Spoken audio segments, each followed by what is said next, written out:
बहन जी नमस्कार। नमस्कार। क्या नाम है आपका? रोशनी देवी। रोशनी जी कहाँ से आए हो? जिला मंडी, हिमाचल प्रदेश से आई हूँ।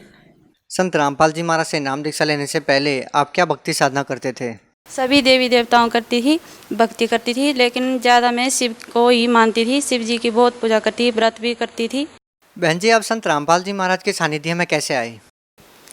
मेरी मामी जी ने नामदान लिया हुआ था। उन्होंने बताया मेरे ससुर जी के साथ कि ऐसे ऐसे संत रामपाल जी महाराज ऐसे ऐसे हरियाणा पे आए हैं और ऐसे ऐसे आप जाओ और उनसे नाम दीक्षा दिला दो। फिर ऐसे ऐसे बस सुबह शाम को ही बोला, सुबह हम निकल पड़े। हमको कोई पता नहीं था कि हमने कैसे भक्ति करनी है, कौन संत होते हैं, कैसी भक्ति होती है। मैं इतनी बीमार थी, मैं तो खुद को भी नहीं पहचानती थी कि मैं क्या हूँ।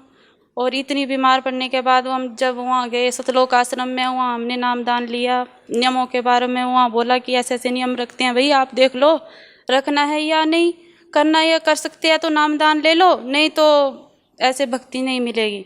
मैंने सोचा, मैंने अपने भक्त जी को बोला कि देखो देख लो आप, यहाँ तो पैर छूने को भी मना करते हैं, ऐसा ऐसा बता रहे हैं। थी तो डिस्टर्ब भी, लेकिन इतनी काल की भांग चढ़ी हुई थी कि इतनी होश थी कि इतना सा बता। ऐसा पूछा, मैंने बोला घर में फ़ोन कर दो बड़ों को कि ससुर को पूछ लो कि कल को मत बोलना कि बहू नाम नाम दे लेके आ गई और बताया तक नहीं और पैर भी नहीं छूती है घर में। अच्छा, भक्त जी ने रात को फ़ोन कर दिया। फ़ोन किया तो उन्होंने पूछा कि ऐसे, अच्छा कोई बात नहीं, आप ऐसा करो नामदान ले लो। भक्त जी ने बोला ऐसे ऐसे तू तो ले ले, लेकिन मैं बाद में देख लूँगा। चलो मैंने तो गई, मैंने कुछ नहीं देखा, मुझे कोई पता नहीं था यहाँ क्या होता है क्या नहीं। मैंने नामदान ले लिया। फिर उसके बाद भक्त जी ने भी 1:30-2 बजे परमात्मा की ऐसी कृपा हुई संत रामपाल जी की कि इन्होंने भी नामदान ले लिया। मैं बहुत खुश हो गई कि चलो अब हम दोनों आएंगे। अकेली तो कहीं घर से बाहर निकली नहीं हूँ, कहाँ जाऊँगी। ऐसे बोलते बोलते और हम नामदान लेके आ गए। बहन जी जब आपने संत रामपाल जी महाराज से नाम दीक्षा ली तो आपको क्या लाभ मिले? पहला तो हम जब वहाँ गए, नामदान लिया संत रामपाल जी से, वहाँ गए तो भक्त जी मैं तो सर जी मैं तो खाना तक नहीं खाती थी। मुझे नहीं पता था कि थाल की प्लेट लगाई हुई है, इसमें क्या रखा है, मुझे कुछ पता नहीं था।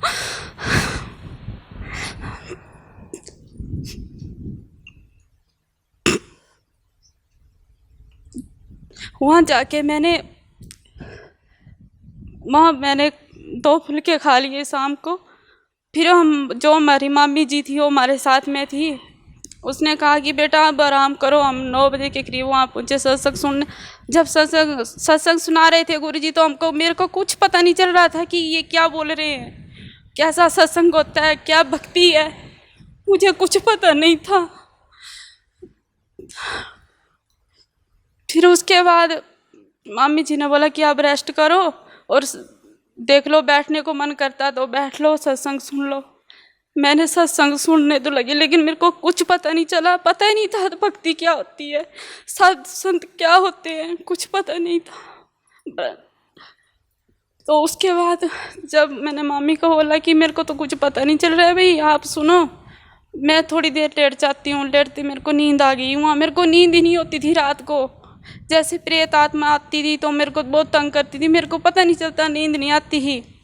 तो फिर मैं सो गई। सुबह मेरा मामी जी मेरे को उठा देना, यहाँ कहाँ नहाते हैं और कहाँ बैठते हैं, मेरे को तो कुछ पता नहीं है। उतनी देर रात को कोई 3 बजे का टाइम था, तब वो परमात्मा ने कहा बेटी उठ जा, अब तेरा नहाने का टाइम हो गया है। मैंने वो इधर देखा, उठा कि मेरा बाप तो है नहीं यहाँ, मेरे को किसने बोला बेटी। तब मैं उठी, सुबह उठी 3 बजे उठ गई। मैं नहा के भी आई, नहा धो के आई। वहाँ बहुत सारे भक्त थे, उनका अच्छा व्यवहार मैं पूछती गई यहाँ क्या है, यहाँ तो नहाने का बाथरूम वगैरह उन्होंने सब कुछ बता दिया मेरे को। अच्छा, मैं नहा के आ गई, सो गई। मेरे को नामदान दिया, कुछ होश आया, मेरे को इसको देखूँ तो सही इसमें क्या है। मैंने देखा उसमें तो मेरे को ये तो इन्हीं देवी देवताओं की भक्ति है, ये पता नहीं क्या है, पता नहीं, मेरी समझ में तो तब कुछ ही नहीं आया। पता नहीं होगा, कुछ पूछ लूँगी किसी से। फिर उसके बाद मैं आई तो मेरे मामी जी बोले कि अरे तू अभी उठी नहीं है। मेरे को नहीं, मैं तो नहा धो के आई हूँ, सोई, मेरे को किसी ने उठाया यहाँ। बोले किसने उठाया तेरे को? मेरे को ऐसे किसी ने बोला कि बेटी उठ जा, तेरा नहाने का टाइम हो गया है यहाँ, और अब इसके बाद सुबह का नित्य नियम लगेगा। तो मेरे को तो नित्य नियम का कोई पता नहीं था कि नित्य नियम क्या होता है। मुझे कुछ पता नहीं था। फिर उसके बाद मामी जी बोले अच्छा तो तू तो सारा काम करने लग गई। मतलब हाँ मैं तो, अब मेरे को ऐसा लग रहा है मैं कहाँ हूँ, मेरे को कहाँ आई हूँ मैं। उसके बाद फिर मेरे मामी जी ने बोला था कि वहाँ तो जाने से ही भूत भाग जाते हैं। मैंने तो सोचा था कि सच मैं वहाँ जाएंगे नाम दान नहीं लूँगी और ये भूत तो ऐसे भाग जाते हैं, लेकिन वहाँ जाने से पता चला गुरुजी ने मेरे को नाम दान दिया, उससे वो मेरी प्रेत बाधा भी दूर हुई और मैं फिर कुछ धीरे धीरे घर में आ गई तो कुछ ठीक होने लगी। थोड़ी थोड़ी मैंने ज्ञान गंगा भी पढ़ी, उससे थोड़ा थोड़ा भक्ति का पता चलने लगा कि हाँ ये ऐसा भी होता है, ऐसे संत भी है।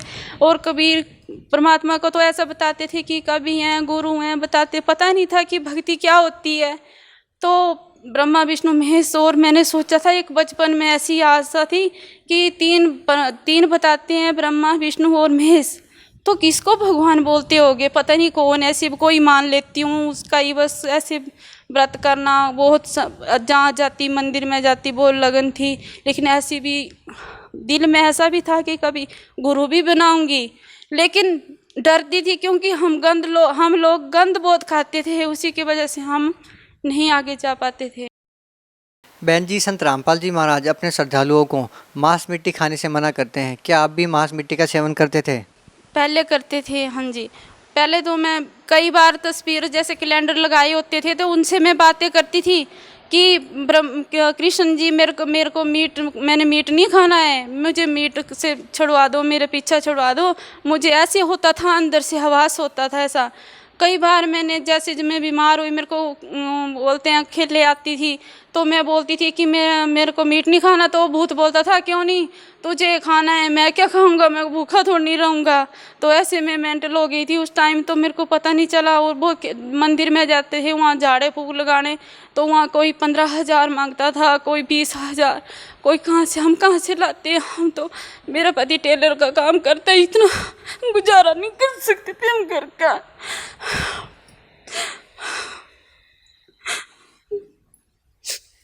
क्या हम बहुत जगह गए, कहीं चंडीगढ़ में गए, वहाँ एक वहाँ कहते हैं कि शिव का बालकनाथ जी का मंदिर है वहाँ, तो गढ़कल में वहाँ तो बताते थे कि यहाँ प्रेत बाधा निकल जाती है। वहाँ कम से कम कोई 8-10 हज़ार आदमी बैठे हुए थे वहाँ पे। तो वहाँ उन्होंने बोला कि आप बैठो, टोकन देते थे वहाँ पे, कि बोलते थे कि भाई आप बैठो और थोड़ी देर के बाद वो गुरु है उनके वो आएंगे। हम देखते रहे, मैं बहुत परेशान थी। मैं जैसे ढोलकी और चिमटा लगाते हारमोनियाँ बजाते थे तो मेरे को बहुत ज़्यादा खेल आती, मैं नाचने लग पड़ी उन 8-10 हज़ार आदमियों के बीच। मैंने सोचा गुरु आए हैं, अब तो मेरा कुछ ना कुछ निवारण होगा। तो उन्होंने कुछ नहीं किया, उन्होंने सिर्फ ऐसे मेरे को देखते रहे, वो भी मेरे से भागने लगे, वो भी देखते रहे कि अरे ये तो कहाँ से आ गई ऐसी।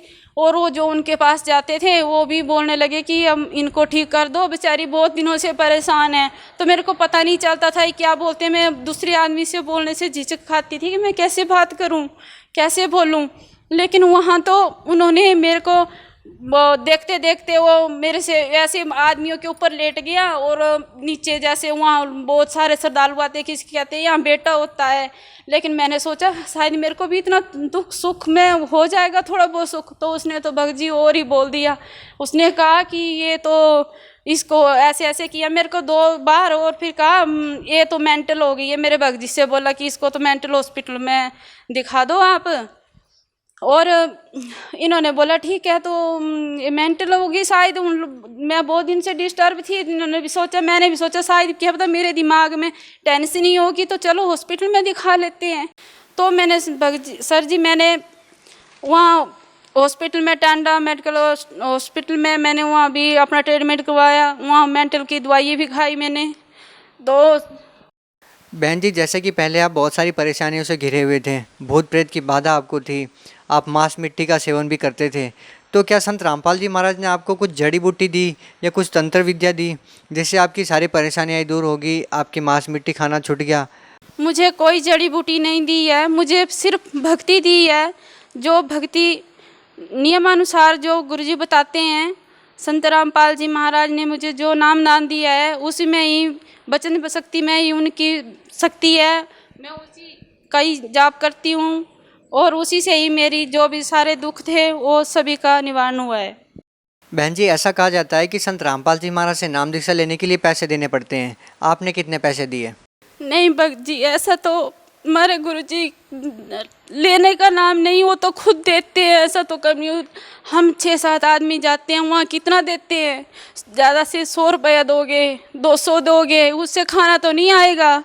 15 दिन भी रहेंगे, 4 दिन भी रहेंगे तो भी 100 रुपया देंगे हम, लेकिन हमें खाना हम 3 टाइम जब जाओ जब खाना खाएंगे। पैसा हमारे से लेना तो कहाँ, ये तो बहुत ही बुरी बात है। ऐसा तो कहना भी पाप है। ऐसा तो बहन जी, जैसा कि संत रामपाल जी महाराज जिन्होंने आपको बहुत सारे सुख दिए, आज वो जेल के अंदर है, आज आपका भाव उनके प्रति कैसा है?